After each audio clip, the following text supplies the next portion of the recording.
এক নাগারে বৃষ্টি আর তার জেরে শহর জুড়ে জল যন্ত্রণার ছবি। বিভিন্ন জায়গায় ছবি আপনাদের দেখাবো। সল্টলেক সেক্টর 5 থেকে শুরু করে বেশ কিছু এলাকায় জল জমেছে, যেভাবে আজকে দিনভর দফায় দফায় বৃষ্টি হচ্ছে। সেক্টর 5 থেকে আমাদের প্রতিনিধি সন্দীপ সরকার রয়েছেন। সন্দীপ, একেবারে অফিস ফেরত সময় এটা, কারণ বহু মানুষ এই সেক্টর 5 থেকে এই সময় তারা বাড়ি ফেরেন। কতটা জল জমেছে আর তার ফলে কতটা দুর্ভোগের সম্মুখীন হচ্ছেন তারা? দেখো, ছবিটাই বলে দিচ্ছে সেক্টর 5-এ এই মুহূর্তে অবস্থা কি। তীব্র যানজট তৈরি হয়েছে সেক্টর 5-এর যে সমস্ত রাস্তাগুলি রয়েছে, কলেজ মোড় হোক, ওয়েবেল মোড় হোক কিংবা এসডিএফ, প্রত্যেকটা রাস্তায় জল রয়েছে এই মুহূর্তে। অফিস ফেরত মানুষজন তারা পড়েছেন সমস্যায়।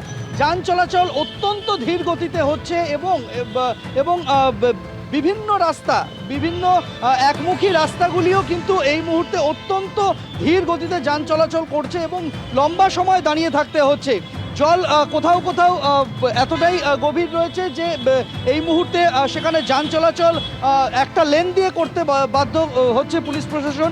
ফলে সব মিলিয়ে কিন্তু একটা দুর্বিষহ পরিস্থিতি। হঠাৎ করেই এই ঝমঝমিয়ে বৃষ্টি বিকেলের পর থেকে একটানা প্রায় 1.5 থেকে 2 ঘন্টার বৃষ্টি, তাতে একেবারে জলমগ্ন অবস্থা সেক্টর 5-এর বিভিন্ন রাস্তায়। শুধু সেক্টর 5 নয়, তার পাশাপাশি সল্টলেকের বিভিন্ন নিচু জায়গায় সেখানে জল জমেছে। জল জমে দুর্ভোগের সৃষ্টি হয়েছে সেন্ট্রাল পার্ক সংলগ্ন জায়গাতে।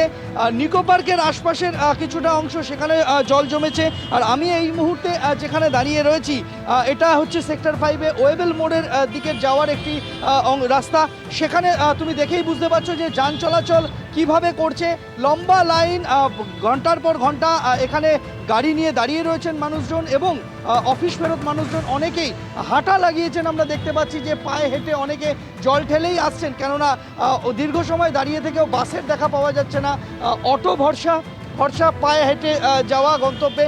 এই মুহূর্তে এই যে জলের ছবিটা আমরা দেখতে পাচ্ছি, সেক্টর 5-এর বিভিন্ন অংশের একই রকম ছবি, জলমগ্ন অবস্থা। অফিস ফেরত মানুষজন নাকাল হচ্ছেন এই জমা জলের কারণে।